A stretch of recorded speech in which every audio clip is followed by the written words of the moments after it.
এই ভিডিওতে এক্সেলের cell reference নিয়ে আলোচনা করব। সেল রেফারেন্স এক্সেলের একটি গুরুত্বপূর্ণ বিষয়। আশা করছি মনোযোগ সহকারে আপনারা ভিডিওটি দেখবেন।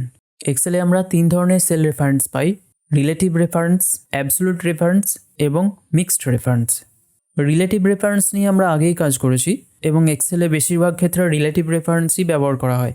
যেমন আমার কাছে একটি শপিং লিস্ট আছে, এখানে কয়েকটি প্রোডাক্টের ডেট এবং তার কোয়ান্টিটি লেখা আছে। আমাকে যদি অ্যামাউন্টটি এখানে বের করতে হয় তাহলে সিম্পলি রেটের সাথে কোয়ান্টিটি গুণ করে দিতে হবে। সো আমি এখন ফর্মুলাটা এখানে লিখব, ইকুয়াল টু দিলাম, এরপর C3 সেলটা সিলেক্ট করছি এবং ইনটু সাইন দেব, অর্থাৎ মাল্টিপ্লাই করব আমি, এবং এরপর D3 সেলটা সিলেক্ট করব, অর্থাৎ C3 সেলের সাথে D3 সেল গুণ হচ্ছে। এখন যদি এন্টার প্রেস করি সঙ্গে সঙ্গে দেখব আমাদের রেজাল্ট চলে এসেছে। এবং এই রেজাল্টটা কপি করতে হলে এখান থেকে ফিল হ্যান্ডেলটাতে ক্লিক করে আমরা ড্র্যাগ করে কপি করে নিতে পারি। এর ফলে সব রেজাল্টগুলো চলে আসবে। এখন আমরা ফর্মুলাটি লক্ষ্য করলে দেখতে পাবো এখানে আমি লিখেছিলাম C3 ইন্টু D3, কিন্তু যদি এই ফর্মুলাটি আমি ক্লিক করি তাহলে দেখতে পাবো যে এখানে C4 ইন্টু D4 চলে আসছে। এভাবে সব ফর্মুলাগুলো একসাথে যদি দেখতে চাই তাহলে ফর্মুলা ট্যাব থেকে শো ফর্মুলাজ অপশনে ক্লিক করে দিতে হবে, অথবা আমরা কিবোর্ডের কন্ট্রোল প্লাস টিলডে কি ইউজ করতে পারি। কিবোর্ডের 1 এর বাম পাশে এই টিলডে কিটা থাকে, এই কিটা প্রেস করতে হবে, কন্ট্রোল প্লাস টিলডে। এই দুটো কি প্রেস করলেই সঙ্গে সঙ্গে সমস্ত ব্যাকগ্রাউন্ড ফর্মুলাটি দেখাবে। এখন আমরা ফর্মুলাটি লক্ষ্য করলে দেখতে পাচ্ছি যে এই ফর্মুলা থেকে নেক্সট ফর্মুলাতে যখন যাচ্ছি সঙ্গে সঙ্গে ফর্মুলাটা আপডেট হয়ে যাচ্ছে, অর্থাৎ C3 ইন্টু D3টা হয়ে গেছে C4 ইন্টু D4। এখানে আমরা প্রথমে এই দুটো নাম্বারের গুণ করেছিলাম, তারপরেরটাতে পরের দুটো নম্বর গুণ চলে এসছে, অর্থাৎ ফর্মুলাটি অটোমেটিক্যালি চেঞ্জ হয়ে যাচ্ছে। এটাকেই বলা হচ্ছে রিলেটিভ রেফারেন্স। বাই ডিফল্ট যে কোনো সেলসের যদি আমরা ক্যালকুলেশন করি সেটা রিলেটিভ রেফারেন্সেই আসে, যতক্ষণ না পর্যন্ত আমরা সেটাকে লক করি বা অ্যাবসোলিউট রেফারেন্স বা মিক্সড রেফারেন্সে কনভার্ট করি। সো আবার আমরা যদি এটার রেজাল্টটা দেখতে চাই তাহলে আবার কন্ট্রোল এবং টিলডে কি প্রেস করতে হবে এবং সঙ্গে সঙ্গে আমাদের এখানে রেজাল্টই চলে আসবে। নেক্সট আমি অ্যাবসোলিউট রেফারেন্সে আসবো। অ্যাবসোলিউট রেফারেন্সের জন্য আমি এখানে আরেকটি কলামস অ্যাড করেছি, ট্যাক্সের একটি কলামস, এবং তার পাশে ট্যাক্সের পার্সেন্টেজ আছে 10%।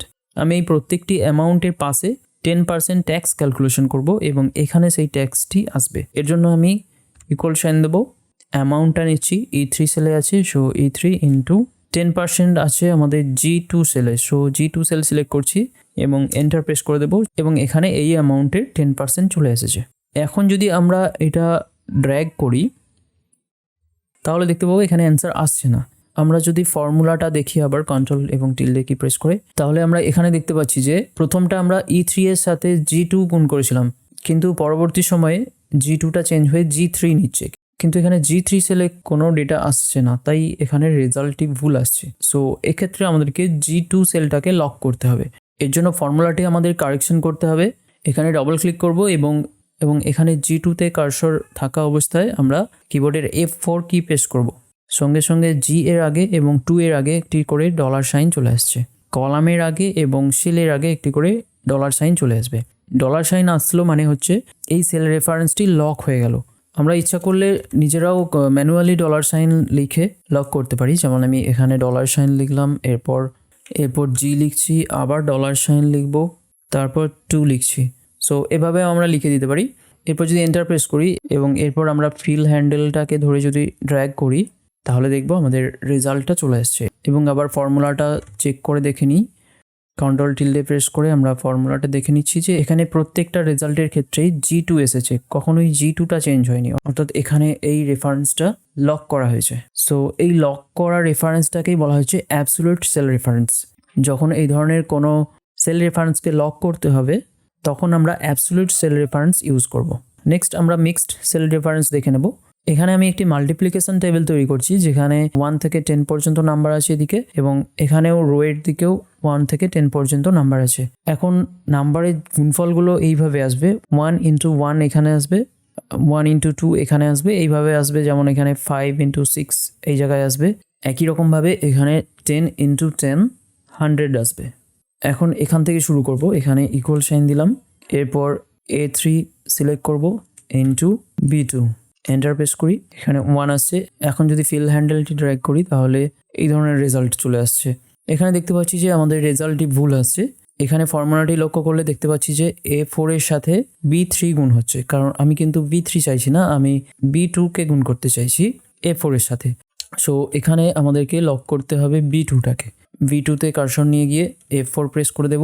B2 এর দুদিকে ডলার সাইন চলে আসবে এবং এর ফলে B2 সেল লক হয়ে যাবে। এখন যদি এন্টার প্রেস করি এবং এরপর যদি ডবল ক্লিক করে দিই তাহলে অটোমেটিক্যালি ফিল হয়ে যাচ্ছে এবং আমরা এখানে রেজাল্ট পেয়ে যাচ্ছি। এবং এটা সিলেক্টেড অবস্থায় আমরা যদি এখান থেকে ফিল হ্যান্ডেলটা ধরে এদিকে ড্র্যাগ করি তাহলে এদিকে রেজাল্টটা চলে আসার কথা, কিন্তু এখানেও ভুল রেজাল্ট আসছে।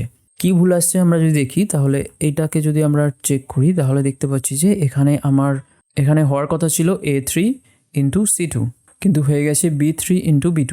যেহেতু B2 সেলটি লক করা হয়ে গেছে তাই এখানে B2 কোনোভাবেই চেঞ্জ হচ্ছে না, প্রত্যেকবার এই B2 এর সাথে গুণ হচ্ছে। অর্থাৎ এখানে B2টাকে কমপ্লিটলি লক করলে হবে না, কারণ আমাকে এখানে B2 এর সাথে গুণ করতে হচ্ছে, এরপর এটা C2 এর সাথে গুণ করতে হবে, তারপর এটা D2 এর সাথে গুণ করতে হবে। অর্থাৎ এখানে 2টা কমন আছে, অর্থাৎ আমরা 2টাকে লক করবো এখানে, কিন্তু B, C, D এগুলোকে লক করবো না, অর্থাৎ কলামটাকে লক করবো না। তাই এখানে আমাদেরকে ফর্মুলাটা আরেকবার লিখতে হবে। এখানে 2 এর আগে ডলার সাইন দেবো, কিন্তু B এর আগে ডলার সাইনটা উঠিয়ে দেবো। এটাকে ডিলিট করে দিচ্ছি। অথবা আমরা যখন প্রথমবার F4 কি প্রেস করি তখন দুদিকেই ডলার চলে আসে। যদি আবার F4 কি প্রেস করি তাহলে শুধু রো লক হচ্ছে, অর্থাৎ এখানে 2 এর আগে ডলার আসবে। এবং আবার যদি F4 কি প্রেস করি, 3বার F4 কি প্রেস করলে শুধু কলামটা লক হবে। অর্থাৎ এখানে আমাদেরকে 2বার F4 কি প্রেস করে দিতে হবে এবং এর ফলে 2 এর আগে একটি ডলার সাইন চলে আসবে, কিন্তু B এর আগে কোনো ডলার সাইন আসবে না। অর্থাৎ এখানে রোটি শুধুমাত্র লক হচ্ছে কিন্তু কলাম লক হচ্ছে না। এখন এন্টার প্রেস করব এবং একই রকমভাবে আমি যদি কপি করি, এখানে দেখতে রেজাল্টটা চেঞ্জ হয়েছে কিন্তু সঠিক রেজাল্ট আসেনি এখনও।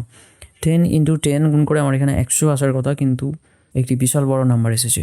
সো আমাদের কোথায় ভুল হচ্ছে সেটা আবার চেক করি। এই রেজাল্টটি আমি যদি চেক করি তাহলে দেখতে পাচ্ছি এখানে গুণ হয়েছে B4 এর সাথে C2। আমার গুণ হওয়ার কথা ছিল A4 এর সাথে C2, কিন্তু গুণ হয়েছে B4 এর সাথে C2। এখানেও সেল রেফারেন্সটা চেঞ্জ হয়ে যাচ্ছে। অর্থাৎ প্রথম ক্ষেত্রে আমাদের A কলামটা কমন রাখতে হবে কিন্তু রো এর নাম্বারটা চেঞ্জ হবে। সো এক্ষেত্রে আমাদেরকে কলামটাকে লক করতে হবে কিন্তু রোটাকে আমরা লক করব না। সো আবার ফাংশনে যাই, ফাংশনটাকে এডিট করে এখানে A3তে কার্সর আনছি। এখানে প্রথমবার F4 কি প্রেস করছি, এর ফলে রো এবং কলাম দুটোই লক হবে। দ্বিতীয়বার F4 কি প্রেস করছি, এর ফলে শুধু রোটা লক হবে। এবং আবার তৃতীয়বার F4 কি প্রেস করব, এর ফলে কলামটা লক হবে, যেটা আমরা চাইছি। এখন এন্টার প্রেস করি। একই রকমভাবে আমি ফর্মুলাটাকে কপি করে নেব, এইভাবে আবার ড্র্যাগ করে নেব। এটাই আমাদের রেজাল্ট এখন রেডি। সো এখন দেখতে পাচ্ছি 10 ইন্টু 10 এই দুটো গুণ করে এখানে 100 এসছে। ফর্মুলাটা যদি চেক করি তাহলে দেখতে পাবো যে A12 এর সাথে K2 গুণ হয়েছে, A12 K2। এই ফর্মুলাটা যদি চেক করি তাহলে দেখব যে এখানে A10 এর সাথে J2 গুণ হয়েছে। সো আমাদের পারফেক্ট রেজাল্ট চলে এসেছে। সো এভাবে আমরা সেল রেফারেন্স মিক্স করে ইউজ করতে পারি। আজকের ভিডিওটি এখানেই শেষ করছি। আশা করছি ভিডিওটি আপনাদের ভালো লেগেছে। ভালো লাগলে ভিডিওটি লাইক করে দেবেন। চ্যানেলটি সাবস্ক্রাইব করা না থাকলে অবশ্যই সাবস্ক্রাইব করবেন আর পাশের থাকা বেল আইকনটিতে অবশ্যই প্রেস করে নেবেন। ফিরে আসছি নেক্সট ভিডিও নিয়ে। নেক্সট ভিডিওতে এক্সেলের ফাংশনস নিয়ে আলোচনা করব। নেক্সট ভিডিও দেখার জন্য ডান দিকের ভিডিওটিতে ক্লিক করুন এবং এক্সেলের কমপ্লিট প্লেলিস্টটি দেখার জন্য বাম দিকের প্লেলিস্টে ক্লিক করুন। ধন্যবাদ, ভালো থাকবেন।